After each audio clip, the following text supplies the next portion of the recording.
everyone, welcome back to the channel. Thank you so much for tuning in.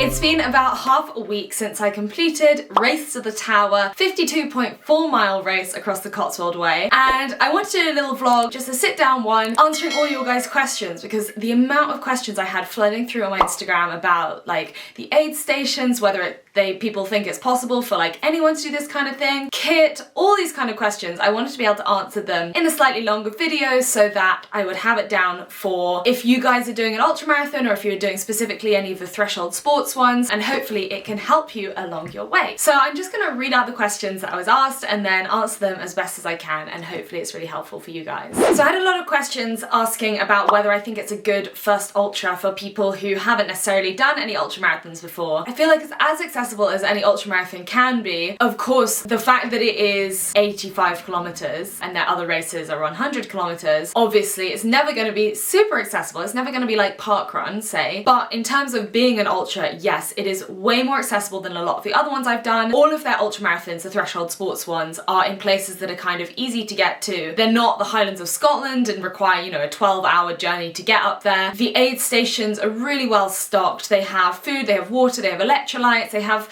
stuff for you, they have medics on hand. The aid stations are relatively well spaced out so that you're not going, say, like 20 kilometers without an aid station, which has been the case in some previous races that I've done. So basically, if you're in trouble, there is always help at hand and you can always ask for advice. And because there are so many people doing these races as well, if you stopped on the course, chances are someone would catch up with you quickly, ask how you are, and be able to help you if you're in trouble. So in terms of accessibility, yes, I think it's really accessible. I think it is a really good first ultramarathon above 50 kilometers. So say you've done a couple of 50Ks and you want to take it up to the next level but feel a little bit anxious about going and doing one in the middle of nowhere, for example, I think these threshold sports ones are really good. The reason I did the 50 miler versus the 100K ones is because I really wanted to do a kind of step between 50K and 100K. You know, just doubling your distance there is not going to be very easy. So I wanted to do one like halfway between the two. So 85 kilometers felt like a good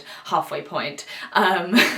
With a little bit, I mean, it was still tough, don't get me wrong, but I feel like now that I've done 85K, I definitely can do 100K, whereas before I would have felt a little bit nervous about just doubling that distance. So yes, in short, yes, I think it's a good accessible ultramarathon, as accessible as an ultramarathon can be. The next question, what watch do you use? So this is my watch. It is the Garmin Fenix 6S Pro Solar. I did a campaign with them last summer and I love it. I've been wearing it since. I think it's the best watch I've ever used. I really enjoyed the Sunto 7 as well. So those are two of my favorite watches, but yeah, it's got maps on it, it's got heart rate, it's solar charges. I think that might be a bit of a gimmick, but the rest of the features are incredible. So I thoroughly recommend checking that out. What kilometer was the hardest? Okay, so a lot of people said like, what were the lowest points, what were the high points of the race? I think the lowest point for me was when my foot started hurting so early on. There's nothing worse for me than feeling like my fitness is there, but I'm not going to be able to finish a race because of a niggle. And that is such a frustrating feeling because you can do all the training in the world, but if you get injured on the start line of a race or near the start line of a race and you can't finish it because of that, you feel like all your training has gone to waste, and that was very frustrating when so early on I was in so much pain. Thankfully, a bit of painkillers and a little bit of fixing my mindset really helped. That was pretty early on. So once I had fixed that in myself and got to like 50 or 60 kilometers and kind of was feeling fine again, my mood just started to improve loads. So it's really weird. It never always gets worse. That's always my saying in races. It never always gets worse. So when you think it's going downhill so early on in the race, that doesn't mean that it's going to constantly be getting worse and worse and worse. There's a good chance that you're going to have a 180 and flip around your mindset and suddenly start feeling really good as well. So yeah, don't worry about it if you start to feel really bad really early on in a race. With races that long, you will feel all of the emotions at some point or another. It is not linear, so you're not going to always get worse and worse and worse. The best that I was feeling was literally like 80 kilometers in the whole race. I just got faster and faster towards the end. So yeah, I mean, that was unexpected for me as well, but it never always gets worse. So don't worry if you're feeling horrible like 8 kilometers in like I was. Anything that you do differently that you hadn't thought of before the race? Well, I brought a lot of food to this race because that's what I usually do, and I like to do ultra marathons in quite remote locations, so you have to have all of your food and all of your water to keep you fueled right up until the end. And because of that, I carried a lot of food and I didn't necessarily need all of it, and that is because the Threshold Sports aid stations are so good. There is the thing about not trying new things on race day and, you know, only sticking with your nutrition plan.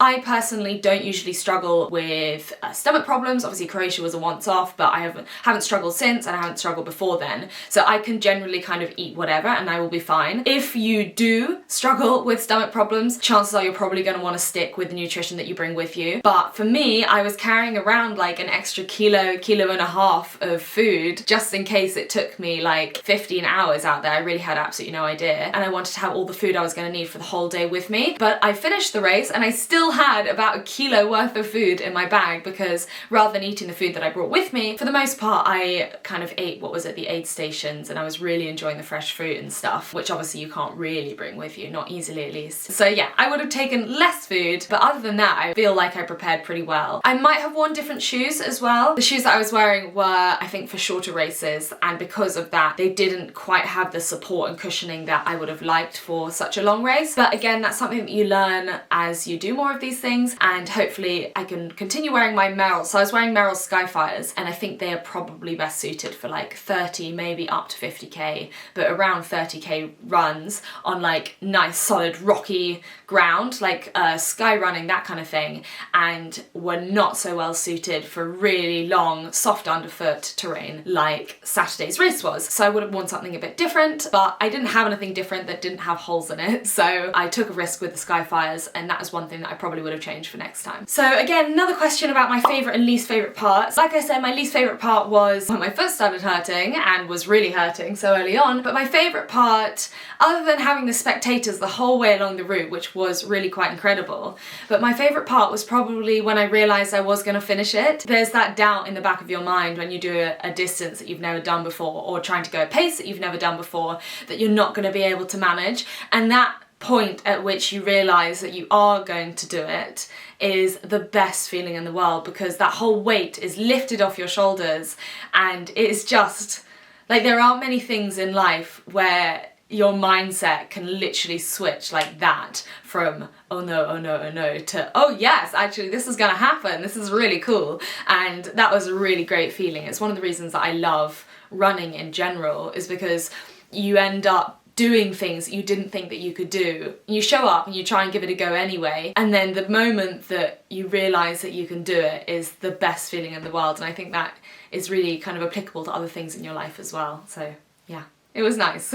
What did you eat throughout the race and when? Well, I tried to show what I was eating in my vlog, but I didn't show everything. So early on in the race, I was eating bits of my Nuru flapjacks that I had with me, and Lucio Dietos. I was kind of alternating between those. Both of those are packaging free, so I really enjoy having them on races with me, because it means I don't have to worry about sticky gels or anything like that, and it's obviously more eco-friendly. And then at the aid stations, I was eating what they had there, so a lot of fresh fruit, satsumas, bananas, watermelon. All of those were just the best. And then I was drinking Coke, flat Coke as well, like 1 glass of flat Coke at each aid station. The sugar is just a godsend. And then had a flapjack, a really sugary flapjack from one of the aid stations quite early on as well. So early on, I basically try and front load my food, so I eat as much as possible early on, like every single hour. I'm really on it. Towards the end, it gets a little bit harder to keep stuffing your face, so I was having things like gels towards the end because they're quick hits of energy. coffee, and quite a lot of them have caffeine in as well, so when you start to get really tired, and oh my god, I was really tired towards the end, like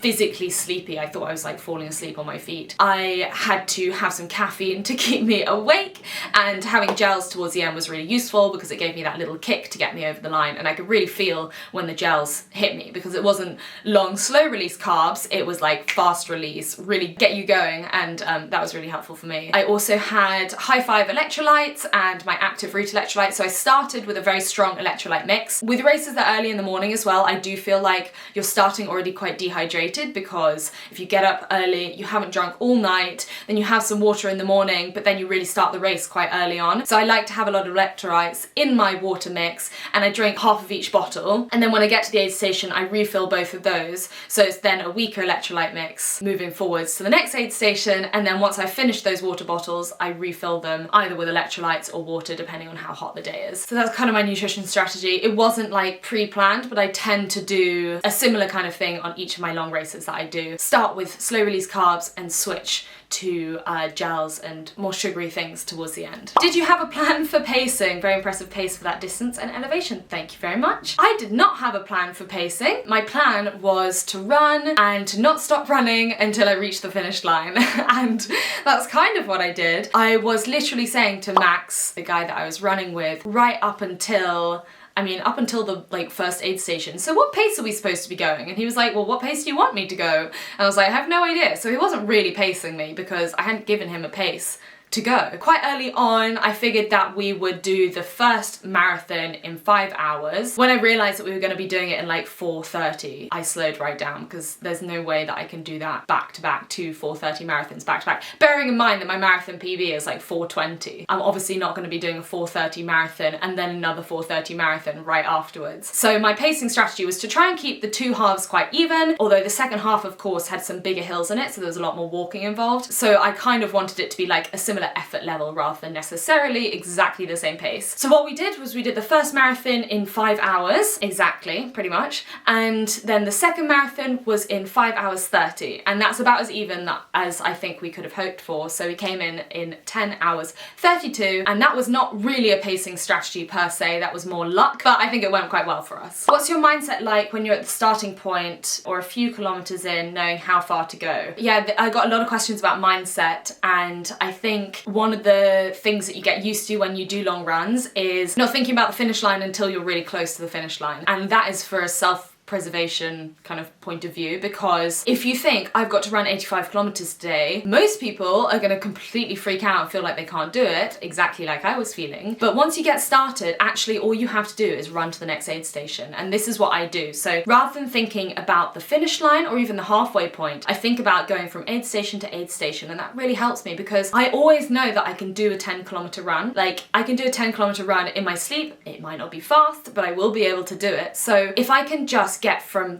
where I am to the next aid station, then I can rethink, refuel, get some water down me, and then all I have to do is then run another 10 kilometers and get to the next aid station. And granted, like, it doesn't exactly work like that, but in terms of keeping your mindset fresh and optimistic, which is so key, I can't tell you how important it is to have a positive mindset in these sorts of races, then you're fine, you're flying. If you can keep your mindset positive, you're all good.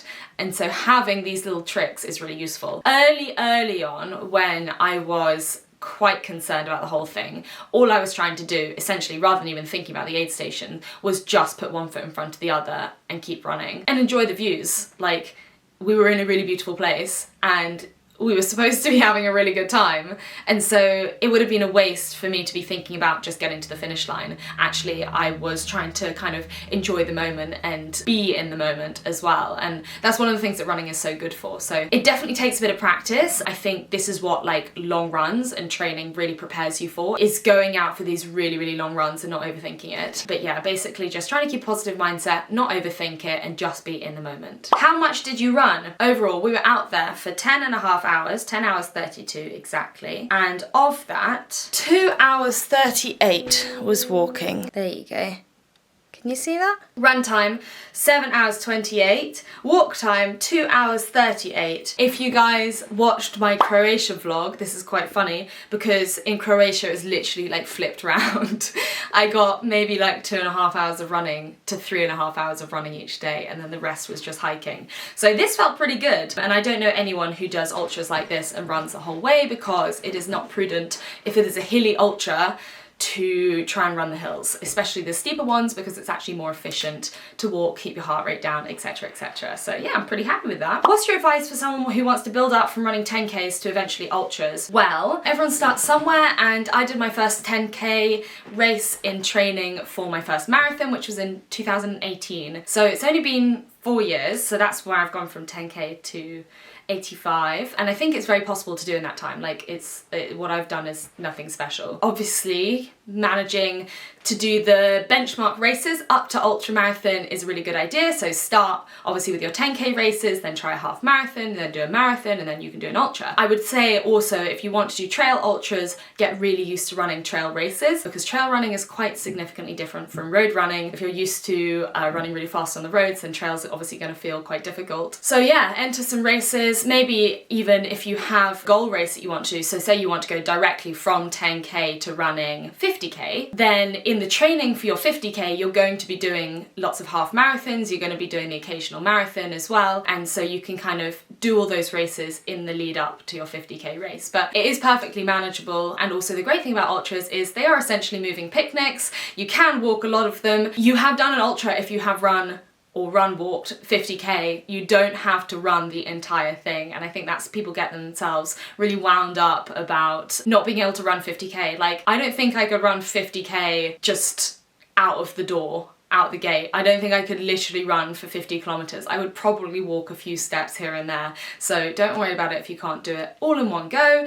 You're allowed to walk little bits of it. It is perfectly manageable, and I genuinely believe that anyone can do it. So don't let the numbers scare you out of doing it. It's perfectly possible. You just need to get those benchmark runs and races in. I know you haven't always been a runner. Did you imagine you'd do something like this ever? No, oh my God. So before I started this YouTube channel, or even like at the start of this YouTube channel, I definitely didn't consider myself a runner. I did a lot of different sports, and I was really into my boxing. I used to play squash. I loved hiking, did little bits of runs here and there, and loads of gym work, and I never, ever, ever, ever, ever, ever, I cannot stress this enough, thought I would be able to run a marathon, let alone an ultra marathon. And that is because I really struggled to even like run to my local park, let alone around it. And that was like 1 kilometer away. And the reason for that was probably that I was running too fast, and I used to do like sprints and track, and I think I was trying to run my entire 5 kilometer runs at like a 200 meter pace. So no wonder I wasn't able to do it. But no, I never believed I could do it. And again, that's one of the great things about running. You know, you end up doing things that you never thought were possible, and that is really transferable to the rest of your life. If you can run a marathon, you can run an ultra marathon, then like you can ask for a promotion at work, you can beat that deadline that you didn't think that you were going to be able to make, you can do all sorts of things that you didn't think that you could do before, and it's such a good motivator to like go for things that you didn't think were previously possible. How much training did you do for it? Well, some of you who were watching a few months ago may have seen my 16 to 18 week training plan. So yeah, technically I've been training for like 18 weeks for this, although I did come off the back of training for other events as well. So I haven't really taken any time out since I was doing my 5K time trial, which some of you hopefully will remember, which was in April May last year, and I haven't really stopped training for things since then. So in a way, I've got all of that training in my legs, but the training specifically for this race was about 16 weeks long, and of course 5 weeks out from this race also I had Croatia like slap bang in the middle of that training block, which maybe isn't advisable, but you know, it worked, it was okay. So that training consisted of 4 to 5 runs a week and 2 strength training sessions a week, as well as, you know, lots of walking around the place as well. So I have gone through my previous training split in previous vlogs, so go and check that out if you like. There is one specifically about my training for this race, so if you are really interested in the ins and outs of it, go and check that out, but that is the basics. Any advice that you would give to someone thinking about doing their first ultra? I have a vlog called 10 Things I Learned from My First Ultra Marathon. I think that'd be really useful to go and look at, because obviously I'd never done anything like that before, so I think that's probably the best starting point to go and look at, so you can see what it's like for someone who's also never done anything like that before. Would you recommend running with someone rather than going it alone? Good question. I know that a lot of people feel like they don't do these things alone, but then also most people don't have friends who are happy to run 85 kilometers of a weekend. I think these things are really good to do alone. You meet so many people on the route. Most of my races I do by myself, or even if I arrive with someone else, I'm going to be running by myself. And I really enjoy that because you get to meet people on the way around, you kind of latch onto people for a little bit, you can be with your own thoughts, but also you don't have to be, because on races like this there are so many people that you will always, or almost always, have people running at a similar pace to you. And loads of people were meeting other people on the route round. We met so many nice people as well who have like messaged us since, and that is one of the best things about trail running. It has such a friendly community, especially in races like this that are open to all sorts of people. So yeah, you can definitely do it alone. The only thing I would say to run with someone else is if you're feeling like really nervous or you want to take it at a really leisurely pace, I think it can be nice and advantageous to go with someone else just to keep your mindset up and your mood up, etc, etc. But I think everyone's so friendly, and there is something about chatting to people like as you're moving. It's not awkward at all. You can just literally like go up to the person who's running, you know, just slightly ahead of you and ask them how their day's going, and everyone is happy to talk. For the most part, we're not elites, so we're not going to like have our head down and be going for things. So everyone's happy to chat. It's really nice. It's such a friendly community. How are your feet? Did you sock change? My feet are not okay. When I took my shoes off, when I eventually got back home on Saturday, my second toe on my right foot was black. I genuinely, it looked like I had frostbite. I was very, very concerned. Anyway, it turns out it's just like a giant blood blister. Super gross. So I left that for a bit. It was so bruised. It was outrageously painful. The second toe on my other foot was also outrageously painful, but not black. So, you know, you win some, you lose some. It's so much better now. So the time of recording is Thursday today. So it's been a few days since the race and it is significantly better. I am at Love Trails Festival this weekend and I'm going to be running. I'm hoping that it improves by tomorrow morning, which is when my first run is. It will be super slow and super short, so I'm just hoping that it'll be okay. And I will be wearing different shoes so that it doesn't exacerbate the pain. But my feet are not okay. In answer to your question, no. This is my first foot issue, like, ever with running. I tend to think that I have like great running feet. They're pretty hardcore. But this race was the end of it. It's just horrible. I'm sorry, it's just gross, but it's horrible. Are there toilets at the aid stations? For the threshold events, yes, there are loos, and it is a godsend. I think more races should have portaloos. I know it's a bit bougie, but actually sometimes you need a loo. Sometimes, especially for women, it is very useful to have toilets around the route, because I cannot tell you how uncomfortable it is to feel like you have to go from the start to the finish when you're on your period. It is not good. So that's one of the reasons I think threshold are so good and accessible for lots of people. There are many reasons why you might need to go to the loo halfway around an 85-kilometer race. It is a long old time to wait to go to the loo or to just want to go in the woods. For men, it's so much easier than for women. So yes, they do have bathrooms at the aid stations, and it is a godsend. First trail race I've ever done that's had loos on the way around. I absolutely loved it. How are your niggles doing now? I hope it's settled. So my tib pos, tibialis posterior, is still sore, but it mainly only hurts if I run, and especially running on uneven terrain. I'm gonna see a physio in like next week, basically. I want to run on it a little bit this weekend and see how it is, and then go to see the physio. It's more sore than I would have liked. It was especially sore the morning after the race, I think once the painkillers had worn off. But I'm taking some time out of racing now, so I don't think I have to worry about it too much. Is it easier to run 80+ kilometers in a day or on multiple days? Having run marathons several days in a row, I think that's quite a lot easier than running it all in one go. Having said that, Croatia was, I think, significantly harder than this, but we were running up and down mountains and starting absurdly early in the morning, so I think that was probably a confounding factor. So I would say generally it's easier to run several days in a row because your body has time to recover overnight, but in terms of my recent races, this was easier than Croatia was. Is the route well signposted? Yes! Some of the best signposting that I've ever seen in a route before. It did also help that it was along the Cotswold Way, which is a known route and really well signposted, and also that there were so many other people running. I was obviously never at the front at any point, and that meant that we were kind of generally following other people, or at least following really clearly marked trails. How did you do? What place did you come? Well, this isn't about places, but I came